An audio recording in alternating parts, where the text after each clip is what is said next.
ఓం నమ శివాయ. మనం శివమహాపురాణంలో నిన్న ఇష్టాపూర్తముల గురించి తెలుసుకున్నాం. అయితే ఇది చిన్నతనంలో ఎలా ఉంటుంది, ఎలా ఎంత ధర్మంగా ఉండాలి, తర్వాత యవ్వనంలో ఎలా ఉండాలి, వృద్ధాప్యంలో ఎలా ఉండాలి అనే విషయాలను గురించి తెలుసుకుంటూ ఈ పూర్తం గురించి తెలుసుకుంటున్నాం. చిన్నతనంలో తల్లి దగ్గర నుంచే ఈ ధర్మం అనేది ఏమిటి అనేది పిల్లలకి తల్లే గురువుగా మొదట చెప్తుంది కాబట్టి చక్కటి విషయాలని చెప్పడం, దేవుడి దగ్గరికి వెళ్ళి దండం పెట్టుకోవడం, భగవత్ శ్లోకాలు చెప్పడం మొదలైనవి చెయ్యాలి. రెండవది, యవ్వనంలో ఇంద్రియాలు చాలా బలిష్టంగా ఉంటాయి కాబట్టి వాటిని పరమ ధర్మబద్ధంగా అనుభవించి చేసి ధర్మపత్ని అందే కామం చేత ధర్మబద్ధమైన అర్థంగా సంతానాన్ని పొందాలి అనే విషయాన్ని తెలుసుకున్నాం. కాబట్టి యవ్వనంలో విషయములు అనబడే విషము కలిగిన పాముల చేత కాటు వేయబడకుండా ఆ సుఖాలను ధర్మపత్ని యందు పొంది అర్థం అంటే ఇక్కడ ధనం. ఎవరండి ధనం? పుత్రుడు, సంతానమే అర్థం. కాబట్టి అటువంటి అర్థాన్ని, ఐశ్వర్యాన్ని పొందాలి అని చెప్పారు. ఇక వార్ధకే మునివృత్తీనాం, వార్ధక్యం వచ్చేసాక తాళాల గుత్తి కోసం వెంపర్లాడకూడదు. ఇంటికి ఎవరొచ్చారు, ఎవరెళ్ళారు, ఎక్కడ తిరుగుదాం, ఏం చేద్దాం, ఎక్కడికి పరిగెడదాం, ఏ బట్టలు కట్టుకుందాం, ఏ వస్తువులు వేసుకుందాం, జుట్టుకు రంగు వేసుకుని ఇంకా యవ్వనంగా ఉండేటట్టుగా కనిపిద్దామా, ఇలాంటి బుద్ధి మానుకోవాలి. వార్ధక్యం వచ్చిన తర్వాత మనకి ఒక్కటే ఒక ధర్మం ఉంది, సంతతం భగవంతుని గురించి మననం చేయడం. మనల్ని చాలామంది అక్కడికి ఇక్కడికి రమ్మనమని అంటూ ఉంటారు. మనం నిఖచ్చితంగా మనం రాలేము, నేను రాను అని చెప్పాలి. ఎందుకంటే కాలం గడిచిపోతోంది కదండి. జ్యోతి ఆరిపోవడానికి సమయం సిద్ధమైపోతోంది. దీపం ఉండగానే ఇల్లు చక్కబెట్టుకోవాలి అంటూ ఉంటారు చాలామంది. దీపం ఉండగానే ఇల్లు చక్కబెట్టుకోవాలి అంటే వెలుతురు ఉండగానే ఎక్కడవక్కడ వంట చేసుకోవడం కానీ, ఇల్లు సర్దుకోవడం కానీ, బట్టలు ఉతుక్కోవడం కానీ, ఒక మంచి విషయం చేసుకోవడానికి కానీ, అన్నం తినడానికి కానీ, పడుకోవడానికి కానీ, దేనికైనా వెలుతురు ఉన్నప్పుడే మనం సర్దుకోవాలి. ఆ కార్యక్రమాలు చేసుకోవాల్సిన పదార్థాలని వాటిని తెచ్చుకోవడం, వాటిని శుభ్రపరచుకోవడం, ఇలాంటివన్నీ చేసుకోవాలి. చీకటిగా అయిపోతే చీకట్లో ఏ పనైనా చేయగలమండి? చేయలేం. అంటే ఇక్కడ దీపం అంటే ఏంటండి? మన ఆయుష్. ఎంతవరకు ఉంటామో, ఎన్ని రోజులు ఉంటామో తెలియదు. అయిపోయింది. చిన్నతనంలో ఆడుకున్నాం, పాడుకున్నాం, తల్లిదండ్రుల చేత మెప్పులు పొందాం, చదువుకున్నాం, మంచి ఉద్యోగం సంపాదించాం, పెళ్లి చేసుకున్నాం, పిల్లల్ని కన్నాం, వాళ్ళ పెళ్ళిళ్ళు చేసేసాం. అక్కడితోటి ఇంకా జీవితం చివరి దశకు వచ్చేస్తోంది అని తెలుసుకోవాలి. ఆ తర్వాత మునిమనవల్ని ఎత్తేంత వరకు ఆరోగ్యంగా ఉండి చక్కగా చేసుకోగలిగితే అది మన అదృష్టం. కానీ మనం 60 సంవత్సరాలు వచ్చిన దగ్గర నుంచి కూడా చాలా జాగ్రత్త పడి, మన ఆయుష్ ఇంకెంత ఉంటుందో తెలియదు కాబట్టి భగవంతుని పూజ చేసుకోవడంలో, భగవంతుని మననం చేసుకోవడంలో, ఆలయాలకి వెళ్ళడంలో, అలాగని ఎక్కడెక్కడ ఆలయాలు దూరంగా ఉన్నవి హెలికాప్టర్లు ఎక్కి ఏరోప్లేన్లు ఎక్కి వెళ్ళక్కర్లేదు. కానీ దగ్గరలో ఉన్న వాటిని చూసుకుంటూ కాస్తలో కాస్త వాటిని మననం చేసుకుంటూ ఉండడమే ఈ వార్ధక్యం వచ్చిన తర్వాత మనం చేయవలసిన పని. ధ్యానం కూర్చుని భగవంతుని కూర్చి బాగా మననం చేసుకోవడమే ఇప్పుడు చేయవలసిన, అంటే వార్ధక్యంలో చేయవలసిన పని అన్నమాట. యోగేనాంత తన్యుత్యజాం, చిట్ట చివర మన మనస్సును యోగం చేత ఉజ్యతే అనేన ఇది యోగ, అన్నిటికీ సాక్షిగా ఉంటూ మన కాలాన్ని మనం గడుపుకోవాలి. కొడుకు వచ్చి ఏదో చెబుతూ ఉంటాడు, కోడలు వచ్చి ఏదో చెబుతూ ఉంటుంది, వాళ్ళు చెప్పినవి వింటూ అలాగా అని ఒక నవ్వు నవ్వి ఊరుకోవాలి. కానీ తామరాకు మీద నీటి బొట్టులా మనం జీవిస్తూ ఉండాలి. అంతేగాని ప్రతిదానికి మనం కలగజేసుకుని వాటిలో దూరిపోయి ఇంకా వాళ్ళ చెప్పుల్లో కూడా మన కాళ్ళే పెడతామంటే ఎలాగండి? ఇంకా ఇప్పుడు పిల్లాడికి పెళ్లి చేసాం, వాళ్ళు ఏదో ఒక పిల్లాడినో పిల్లనో కన్నారు, వాళ్ళ పేరుకి వాళ్ళ బారసాలకి నేనే పీటల మీద కూర్చుంటానంటే బాగుంటుందా? వాళ్ళకి ఇంకా హక్కు వచ్చింది, వాళ్ళ పిల్లాడికి వాళ్ళు చూసుకుంటారు. వాడిని ఏ స్కూల్లో చదివించాలి, ఏ పేరు పెట్టాలి, ఏం చెయ్యాలి, వాడికి ఏ బట్టలు వేయాలి అనేవి మనం ఇంకా చెప్పకూడదు. కాబట్టి వృద్ధాప్యం వచ్చాక తామరాకు మీద నీటి బొట్టులా జీవించాలి. అంటే తామరాకు మీద నీటి బొట్టు ఎప్పుడు జారిపోతుందో చల్లగా జారిపోతుంది. అలా హాయిగా ఉండగా శరీరం నుండి ప్రాణోత్క్రమణం జరుగుతుంది అనంటే ఎంత సుఖం, ఎంత అదృష్టమో ఉండాలండి. కాబట్టి మహాపురుషులైన వారందరూ కూడా శరీరం విడిచిపెట్టిన చోటు ఎక్కడ ఉందో అక్కడికి వారి దర్శనానికి వెళ్ళిపోతారు. ఈ విధంగా పడిపోతున్న శరీరాన్ని సాక్షిగా చూస్తూ మనం ఆరాధించిన వాళ్ళలో కలిసిపోవాలి. అంటే పరమేశ్వరుల్లో కలిసిపోవాలి. ఈ విధంగా శరీరాన్ని విడిచిపెట్టాలి. అంతేగాని అయ్యో ఆయుష్ అయిపోతుందో, చచ్చిపోతానేమో అని భయపడిపోకూడదు, ఏడవకూడదు. రాత్రి ఇంటికి వెళ్ళిపోయిన తర్వాత ఉత్తరీయం తీసి అలా దండం మీద పారేసినట్టుగా రాత్రి పలహారము భోజనము అయిపోయిన తర్వాత మన మీద వేసుకున్న ఉత్తరీయాన్ని వదిలిపెట్టేసి పడుకోవడానికి ఒక తేలిక బట్టను ఎలా కట్టుకుంటామో, అలా మళ్ళీ పొద్దున లేచి స్నానం చేసే ముందు ఆ తేలిక వస్త్రాన్ని వదిలేసినట్టుగా ఈ శరీరంతో ప్రయోజనాన్ని సిద్ధింపచేసినందుకు ఈశ్వరుని ప్రార్థిస్తూ ఈశ్వరుడిలోకి చేరుతూ ఈ శరీరాన్ని వదలాలి. అంటే ఎంత సుఖమైన చావును కోరుకోవాలి అన్నది మనకి ఇక్కడ శివపురాణంలో ఈ విషయంలో వృద్ధాప్యంలో మనకి చెప్తున్నారు. కాబట్టి దీనికోసం ఏం చేయాలి? ఇలా ఈ రకంగా మనకి మృత్యువు రావాలి అంటే ధర్మాన్ని పట్టుకోవాలి. ధర్మం తప్ప వేరొక మార్గం లేదు. ఇదే శాబ్దిక ప్రమాణమైన వేదం. ఈ వేదాన్ని ఎవరు ఇచ్చాడో వాడు రుద్రుడు. ఆ రుద్రుడు మన చేత ఈ శాబ్దిక ప్రమాణమైన వేదం చేత ప్రతిపాదింపబడిన ధర్మం మనకు బాగా అర్థమయ్యేటట్టుగా ఒక గురు రూపంలో వచ్చి చెప్పి మన మనస్సులను మార్చి పరమాత్మ వైపు అడుగులు వేసేటట్టు బుద్ధిని చక్కదిద్దుతాడు. ఈ చక్కదిద్దిన విషయాన్ని మనం తెలుసుకోలేకపోతే అంతకంటే దురదృష్టం ఇంకోటి ఉండదు. కాబట్టి ఈ ధర్మం వైపు మన మనస్సును నడిచేటట్టుగా ఎవరైతే చేయగలిగిన వాడో, శాబ్దిక ప్రమాణమైన వేదంలో ఉన్న ప్రమాణాన్ని నేర్పి మన మనస్సులను మార్చేవాడెవడో అతనే రుద్రుడు. అది అతని చేత పట్టుకున్న పినాకం. దాని నారీ శబ్దములే వేదములు. కాబట్టి ఇప్పుడు ఈ శాబ్దిక ప్రమాణములే వేదములు. అటువంటి వేదములు మనల్ని ధర్మ మార్గంలో నడిపించడానికి ఈ నామం వచ్చింది, పినాకి అని. ఆశ అనేది మన వెంటబడి తిరుగుతూ ఉంటుంది. అంతే కదండి. ఎంత ఉన్నా ఏదో లేదన్న బాధ, ఇంకా కావాలనే ఆశ మన మనిషిగా పుట్టినందుకు మనల్ని మన శరీరం వదిలేంత వరకు కూడా వెళ్ళవు. కాబట్టి మనల్ని ముందుకు వెళ్లకుండా తాడు లాగేసినట్టు లాగేసేది ఏంటండి? ఈ ఆశ అనేది. అందుకనే దానిని ఆశాపాసము అంటారు. ఆశ అనేది చాలా దారుణంగా ఉంటుంది. యమపాసాలు ఎలా లాక్కుని వెళ్ళిపోతాయో సమయం అయిపోగానే ఆశ ముందుకి ఇంకా ఇంకా ఇంకా నాశనానికి పాసంలాగా తీసుకుని వెళ్ళిపోతుంటుంది. కాబట్టి ఇందుకు సంబంధించి పరమాచార్య స్వామి వారు ఒక మాట చెప్తూ ఉంటారు. ఒక దరిద్రుడికి మామిడి పండు తినాలనిపించిందిట. ఆఖరికి మామిడి పళ్ళ సీజన్ వచ్చేసింది. ఎవడో ఒక మహానుభావుడు వీడిని చూసి వీడికి మామిడి పండు తినాలని ఉన్నదని భావించి వాడికి ఒక పెద్ద మామిడి పండుని దానం ఇచ్చాడు. ఇప్పుడు వాడు ఆ మామిడి పండుని చేత్తో పట్టుకుని పెద్ద ఆలోచన చేశాడు. మనుష్యులకి సహజంగా ప్రకృతి ఎలా ఉంటుందో చూడండి. నాకు దొరక్క ఈ మామిడి పండు దొరికింది. ఇంటి వద్ద భార్య, 2 బిడ్డలు ఉన్నారు.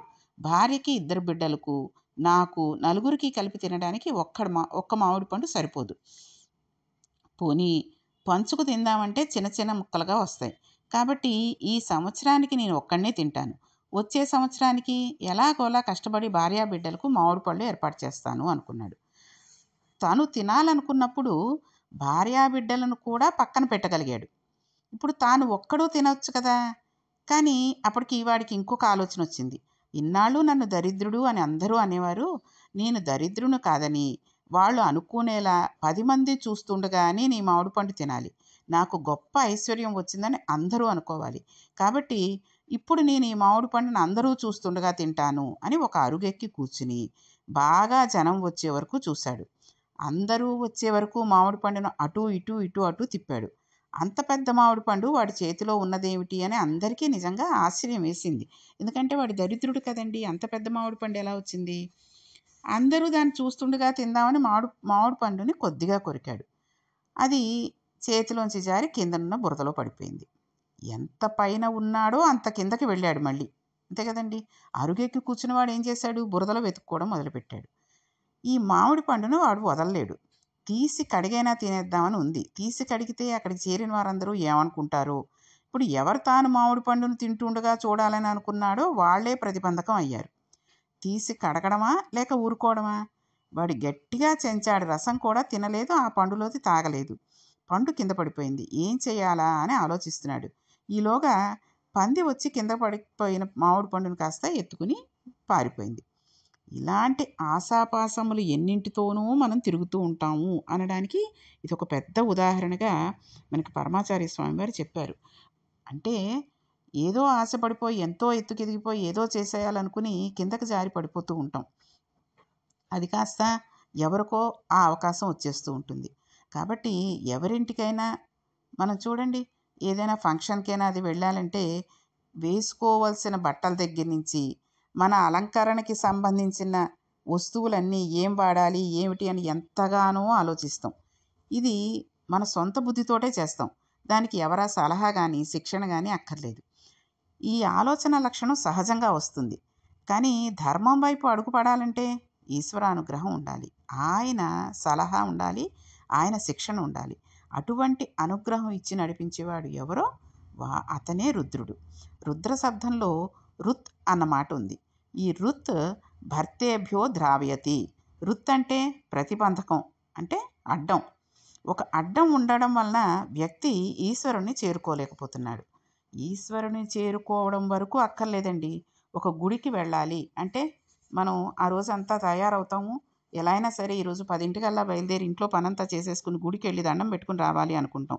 సరిగ్గా అప్పుడే ఎప్పుడూ చేయని వాళ్ళు ఒక ఫోన్ చేయడమో, ఎప్పుడూ మన ఇంటికి రాని వాళ్ళు ఒకళ్ళు రావడమో, గుడి తలుపులు మూసేసే సమయం దాకా వాళ్ళు వెళ్ళకుండా ఉండేటటువంటి ప్రతిబంధకం మనకి ఏర్పడుతుంది. అంటే ఆ రోజు పరమేశ్వరుడి అనుజ్ఞ మనకి లేదు అన్నట్టుగా మనకి ఇక్కడ గ్రహించుకోవాలి. కాబట్టి ఆ అడ్డం ఉండడం వలన వ్యక్తి ఈశ్వరుణ్ణి చేరలేకపోతున్నాడు. మనస్సు ఈశ్వరాభిముఖం కావడం లేదు. ఈశ్వరుని గట్టిగా పట్టుకున్నవాడు ఎవరైతే ఉంటాడో, ఎవరు భగవంతుడిని నిజంగా కోరుకుని, ఈశ్వరా, నేను ఈ కోరికల వలన, ఈ కారణం వలన నిన్ను పొందలేకపోతున్నాను, వీటి నుంచి నా మనస్సును మరల్చు అని వెళ్ళి నిజాయితీతో ఈశ్వరుడు చెప్పుకున్నాడో, ఆ నిజాయితీకి పొంగిపోయి ఈశ్వరుడు ఆ ప్రతిబంధకాన్ని తీసేస్తూ ఉంటాడు. మనం ఈశ్వరుని చేరడానికి ఏది ప్రతిబంధకమో, నమస్తే రుద్రమన్వయిత ఉతతో ఇషవే నమః అని అభిషేకం చేస్తే, రుద్రమును పారాయణ చేస్తే, శివాష్టోత్తరం చదివితే ఆయన ఆ ప్రతిబంధకాన్ని తీసేస్తాడు. ఇవన్నీ చేతకాపోతే శివ పరమాత్మ అనుకుని ఓం నమఃశివాయ అని ఒక్కసారి మనస్ఫూర్తిగా శివుణ్ణి మన మనస్సులో ధ్యానిస్తూ కనుక అన్నామనుకోండి, ఆయన ఎంతో పొంగిపోతాడు. ఇది రుద్రః. అందుకని నమస్తే రుద్రమన్యవ అంటూ వెళ్ళి ఆ చేతిలో ధనస్సును రుద్ర శబ్దంతో కలవడానికి కారణం ఇదయిందనమాట. కాబట్టి రోదయతి శత్రూన్ ఇది రుద్రః. ఇప్పటి వరకు మనల్ని ఏడిపించిన వాళ్ళు, లేదా లోకానికి శత్రులైన వాళ్ళు, అంటే ఈశ్వరుడు ప్రతిపాదించిన ధర్మానికి విరుద్ధమైన మార్గం నందు ప్రవర్తించడంలో మమేకమైన వారిని ఏడిపించేవాడు ఎవరు?